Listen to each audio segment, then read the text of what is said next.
Today we discuss ground reflection model, two-ray ground reflection model.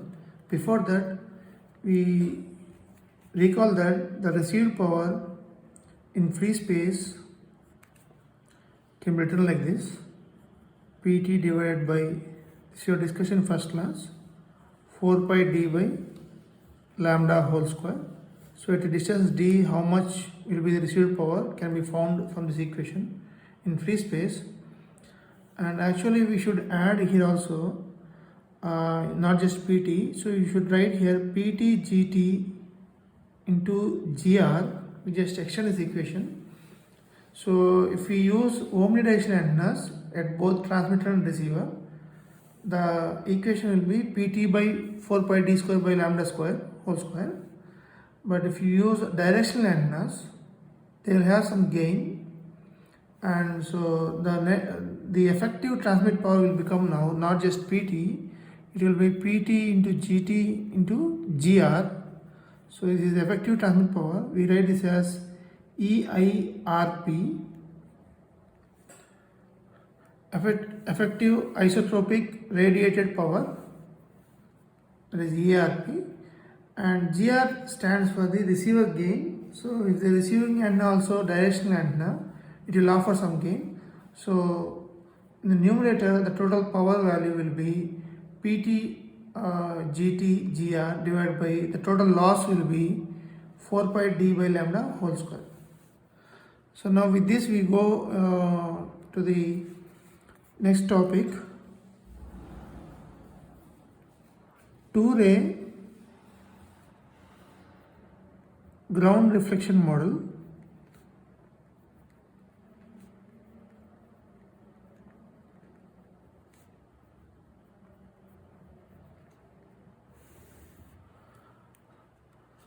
So the above equation holds for free space for all the distances, but at a very large distance, this equation cannot model the received power. So thereby, we use this model to find out the received power for large distances. For large TR separation distances.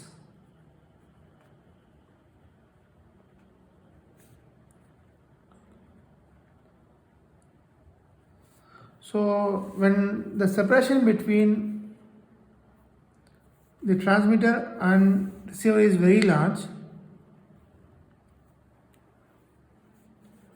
so there will be a direct path receiving at the receiving antenna, and the ground which is there.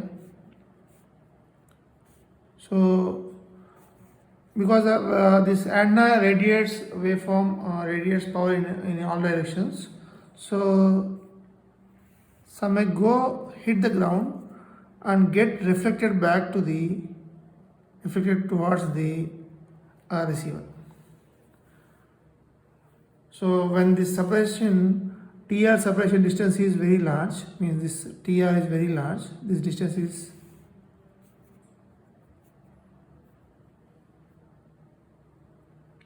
very large, then you have to include not just this one, and you have to also include the reflected path from the ground in order to find the total received power.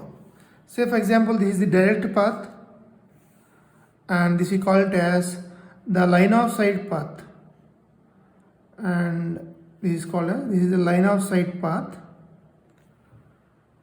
It has some distance, say direct path, so it is distance say dd, and this is the reflected path like this, say it is a reflected path and which has distance say dr. Okay, so now the received power can also be expressed in terms of electric field and magnetic field density. How? The received power at any distance can be written as the electric field strength at the particular location or distance square by the intrinsic impedance of the medium. For vacuum, it is eta is equal to 377 ohms, And also you can also write this in terms of magnetic field strength at that particular location, magnitude h whole square into eta. So we use this one to find out the total received power due to line of sight and series transmitter and receiver. And we use electric field here to find out the total received power due to line of sight path and reflected path, or direct path and reflected path.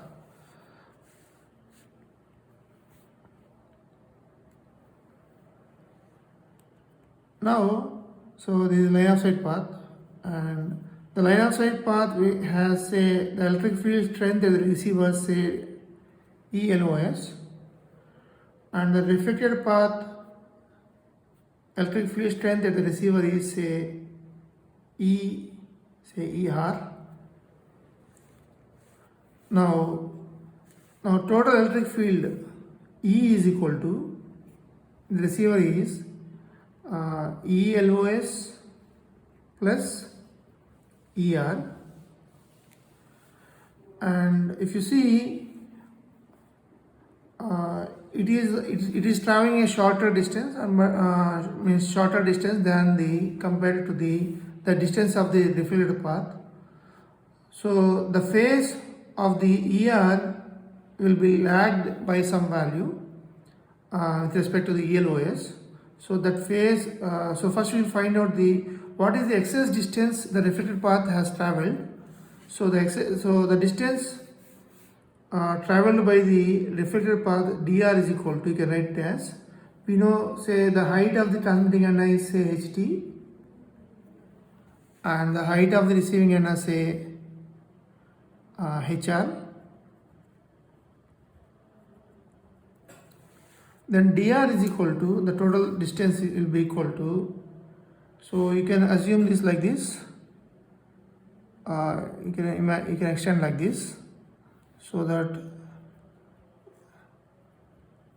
this is hr. Now this distance and this distance will be same, so the distance of the reflected path will be you can take this as a this one triangle, and using Pythagoras you can write like this.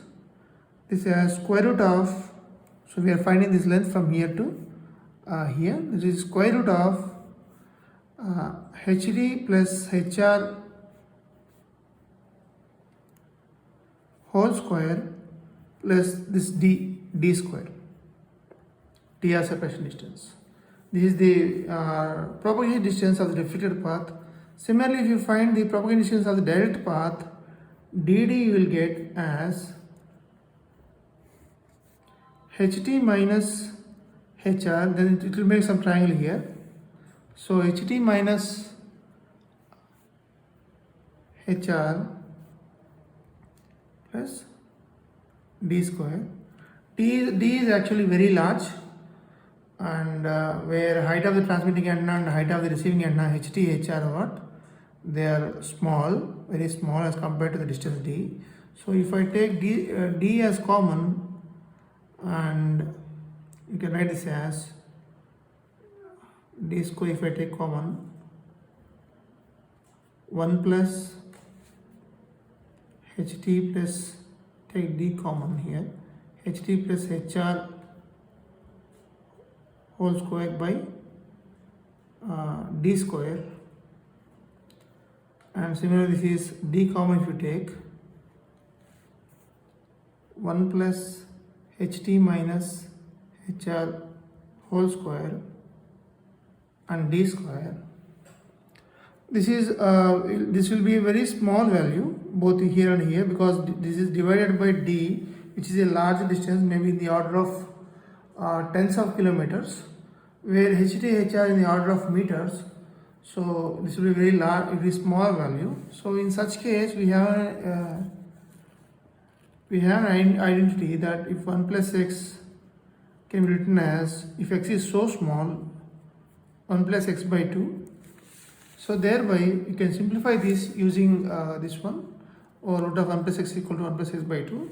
Here So the excess distance traveled by the reflected path is equal to dr minus dd is equal to, we apply that identity here, so then it will be d into 1 plus ht plus hr whole square by d square minus d into 1 plus ht minus hr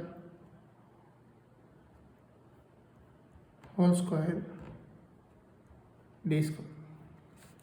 Then if you simplify this, you will get what? So the excess distance it has traveled is equal to 2 into ht into hr divided by d.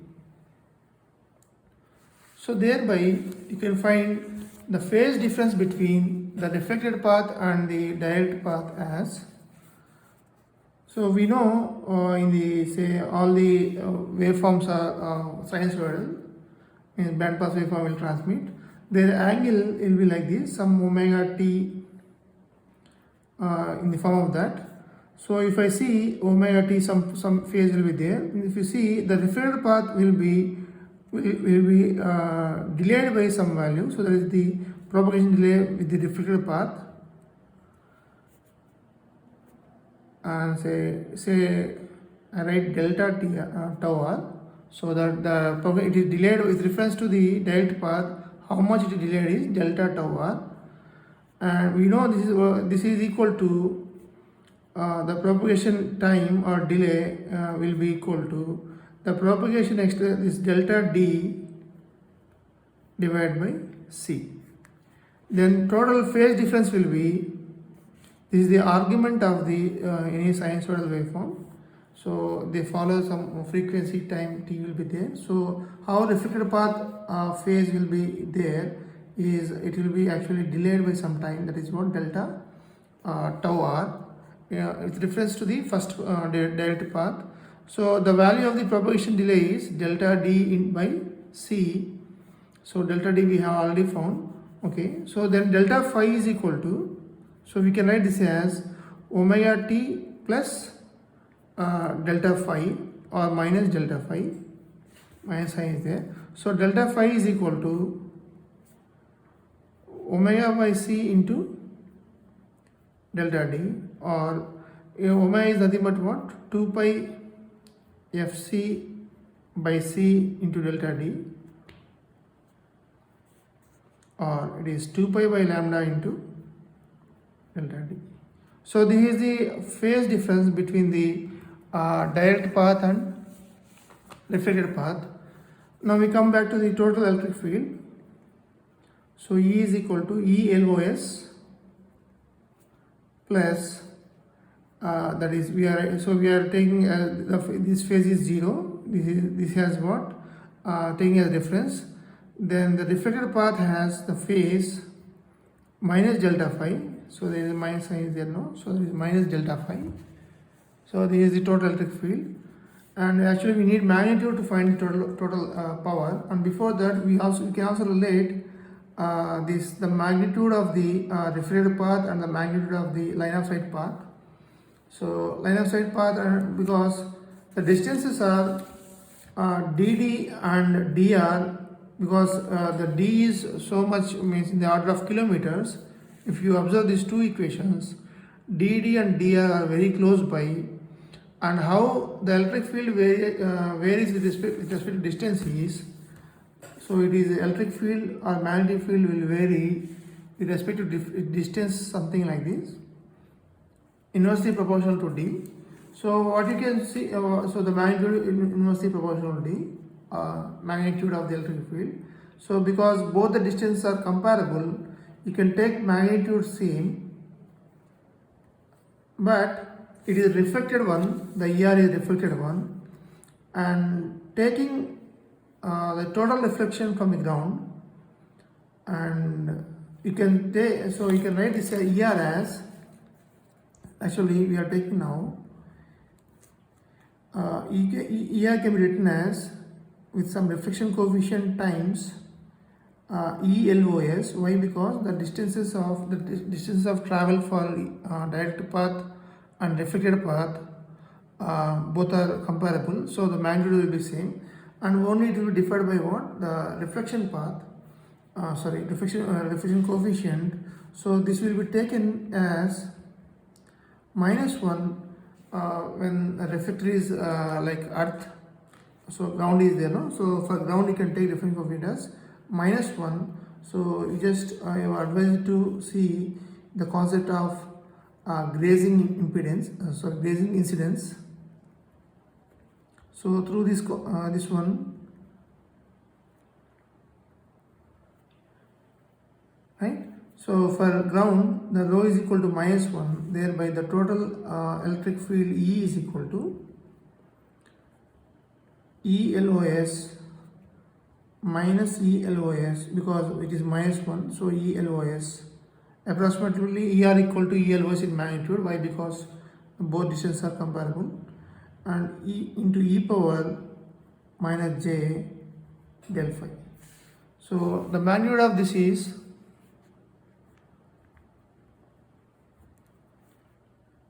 you can write this as, you can take ELOS common, 1 minus E power. So we are just evaluating what is the total electric field in the receiver when both direct path and reflected path are present. So for this, through this two-ray ground reflection model, so there will be only 2 rays at the receiver. Now what is magnitude is,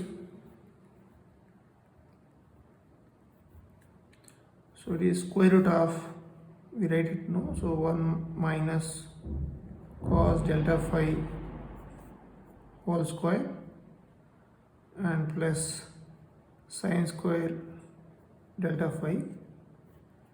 So you can simplify this part further by ELOS, and it will be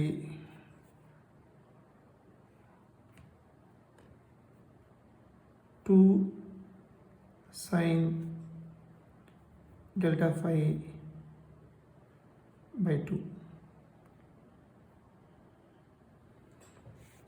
So you can simplify this to this one, so that it is equal to 2 sine delta phi by 2. Now this is our total electric field, and that what is so we also know what delta phi is. If you observe the delta phi value, so delta phi actually is equal to 2 pi by lambda into delta d, where delta d is equal to 2 hr by d, which is very small value because d in the order of tens of kilometers and they are meters. So thereby, because delta phi is a small value, when theta is very small, sin theta can be taken as approximately equal to theta. Thereby, you can simplify this equation as the magnitude of total electric field is equal to ELOS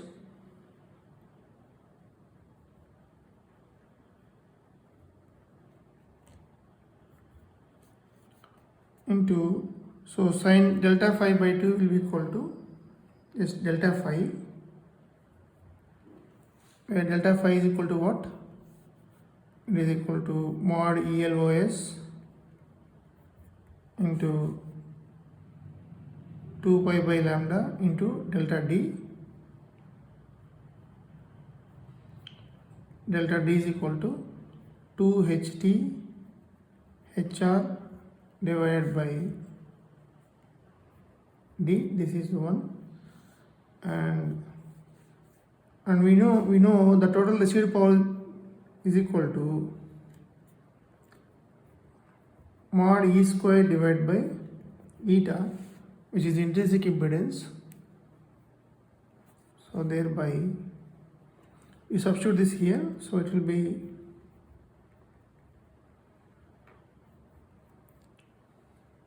square by eta, and is 4 pi by lambda whole square, 4 pi square, say lambda square, into ht square and HR square by D square.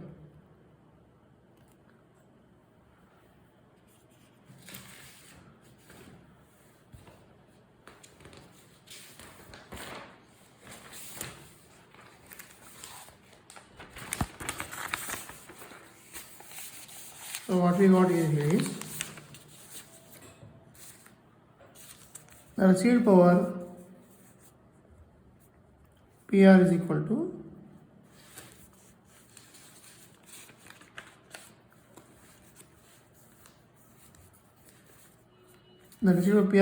to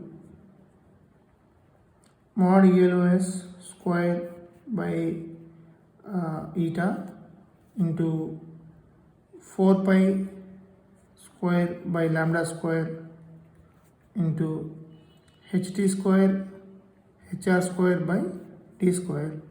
And we know what is this one is, the first component is, this is nothing but when in the absence of the ground, the reflected path, so this will be the actually received power for the distance of D. So we know what is this distance is, it is PT GT GR divided by 4 pi D by lambda whole square. So in the absence of the reflected path, what is the received power is only this one in free space. So in free space this will be related to this one by this equation. Then this is 4 pi by lambda whole square HT square into HR square by D square. So this will be cancelled and this will be cancelled, and what you get is finally the received power at a distance D is equal to PT GT GR HT square HR square divided by D power 4. So this is the total received power, right, through two-ray ground reflection model. This will be used for larger distances. For smaller distances, you can choose this one PT GT GR divided by 4 pi D by lambda whole square. For smaller distances, you can take this as the equation for the received power in free space, but at larger distances, you have to take this one. What is the difference between these two is that here in ground reflection model, so in ground reflection model,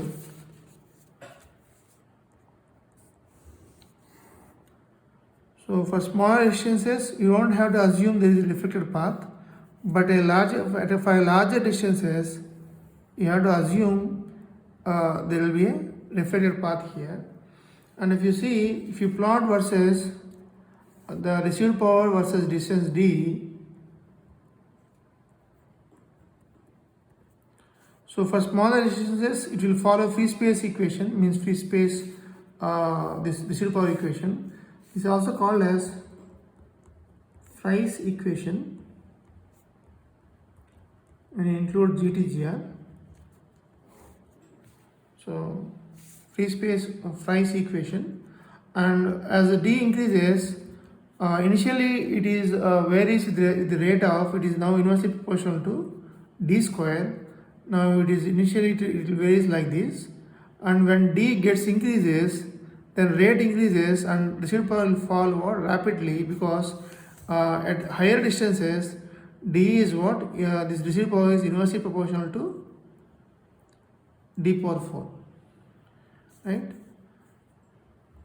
So the main difference between these two is that for shorter distances you don't have to assume this will not be present, so only this will be present, and the received power will be somewhat higher, means it will be varying with respect to 1 by D square. When at a higher distances it will be varying with respect to in following proportional to, at rapidly it will be decreased, and it is earlier it was inverse square law,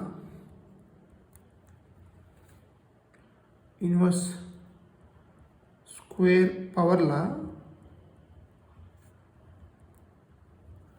for small d to moderate d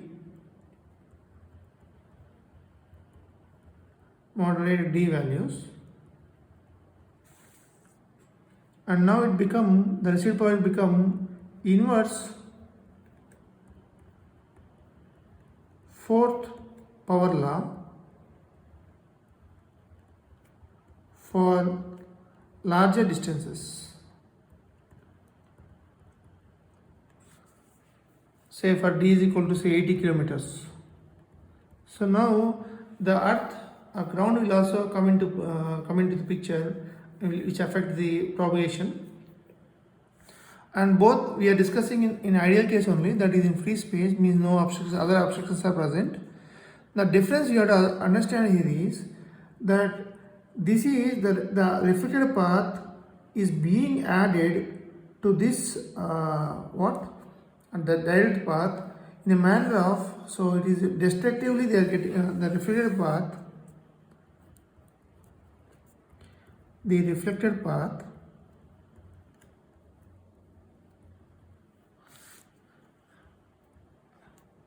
is destructively being added to the line of sight or direct path, to the line of sight path. Means it is cancelling to some extent the received power. So we have seen just now the total power is equal to what? There is ELOS minus ELOS into e power minus j delta phi. So because it is destructively being added, so that's why what happens is the net total magnitude is what? Getting reduced as compared to the line of sight one. So thereby the received power is depending on means the received power is depending on the d power 4, 1 by d power 4 instead of 1 by d square. It is now varying with respect to distance with what? 1 by d power 4. For suppose if this angle is not so small, say the angle is somewhat more than say 180, then what happens is if this is more than 180, what happens is this minus sign will be what? The plus sign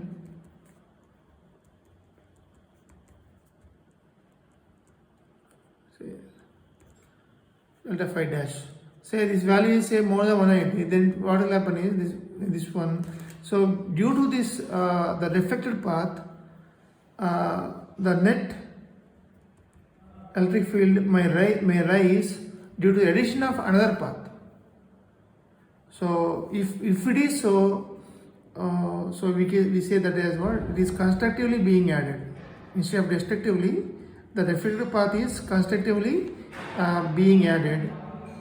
But in this case, the d is so small, the d is so large, so thereby delta phi is so small, and thereby the reflected path is what? Destructively being added to the line of sight path. Thereby the received field strength is much lesser as compared to the free space propagation. So we stop this discussion here, and we have to understand here only the point is that due to the other path,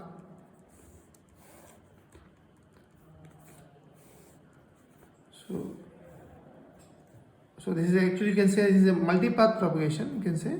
So because the multi-path can they be constructively added or destructively added, but in this case for larger distances the second path will be destructively added. Thereby the received power is inversely proportional to 1 by d power 4.